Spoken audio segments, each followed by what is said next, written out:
परियों की कहानी द फेरी टेल। छपी हुई जंगल की गहराइयों में, जहां चांदनी की चादर बिछी हुई थी और उनकी चमक जुगमाती थी, परियों का एक झुरमुट रहता था।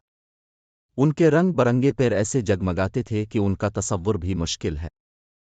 इनमें चंदा नाम की एक छोटी परी थी, जिसके बाल चांदनी की तरह झिलमिलाते थे और आंखें शबनम के कतरे की तरह चमकती थीं। दूसरी परियों की तरह जो हंसी खुशी खेलती रहती थीं, चंदा जंगल की वसअतों से बाहर एक नई दुनिया की मुहिम जोई का ख्वाब देखती थी।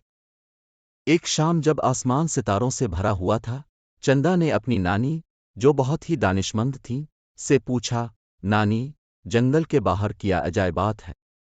नानी नर्म मुस्कुराहट के साथ बोले, बाहर इंसानों की दुनिया है, जहां जिंदगी धूप और खुशी से भी जगमगाती है, लेकिन गम और जिदोजहद भी मौजूद है। चंदा का दिल जोश मारने लगा। मुझे वहां जाना है, नानी। क्या आप मुझे जंगल से बाहर उड़ने के लिए पर दे सकती हैं? नानी की आंखों में तशवीश झलकी। इंसानों की दुनिया इतनी जादुई नहीं है जितनी लगती है, लेकिन अगर तुम्हारा दिल वाकई चाहता है तो मैं तुम्हें तजुर्बे के पैर दूंगी। लेकिन याद रखो, एक बार सरहद पार कर जाने के बाद तुम वापस नहीं आ सकती हो जब तक तुम इंसानियत का जौहर, यानी कोई कीमती और सच्ची चीज, वापस ना लाओ। अपनी जादुई छड़ी के लम्स से नानी ने चंदा की पीठ पर शबनम के कतरे को जगमगाते परों में बदल दिया।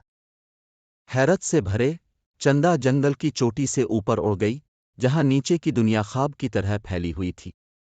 वो एक चहल पहल वाले गांव में उतरी, जो उसने पहले कभी नहीं देखा था।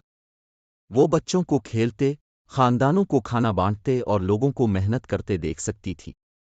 लेकिन इसने गम, गुस्सा और मायूसी का भी मुशाहिदा किया।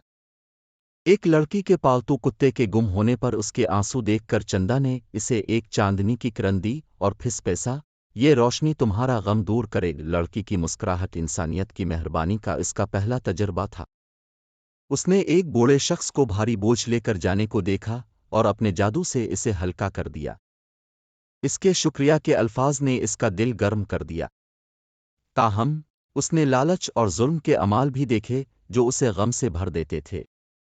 इंसानों की दुनिया की रोशनी और तारीकी दोनों का तजुर्बा करने के बाद चंदा जानती थी कि उसे क्या करना है। उसने बच्चों के खेल से हंसी, एक मुश्तरका गाने से मोहब्बत की दायना और दूसरे के दर्द के लिए बहाए गए हमदर्दी के आंसू जमा किए। वो जंगल वापस आई और उन खजानों को अपनी नानी को पेश किया। उसने समझाया, ये इंसानियत का जौहर है, नानी, खुशी, मोहब्बत और हमदर्दी का एक मुरक्कब, यहाँ तक के मुश्किलात के दरमियान भी। नानी चमक कर मुस्कुराईं, तुमने एक कीमती सबक सीखा है, चंदा। सच्ची जादू सिर्फ अजायबात में नहीं बल्कि समझ और हमदर्दी में है।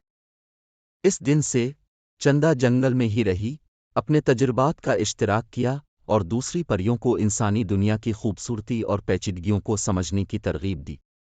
वो अब भी इंसानी दुनिया का दौरा करती रहीं, लेकिन अब उनका जादू सिर्फ तफरी के लिए नहीं था, बल्कि मेहरबानी और समझ बोझ फैलाने के लिए था। शुक्रिया वीडियो देखने का। अगर आपको ये वीडियो पसंद आई है, तो ऐसे ही और मज़ेदार वीडियोस के लिए सब्सक्राइब करने का बटन दबा दें।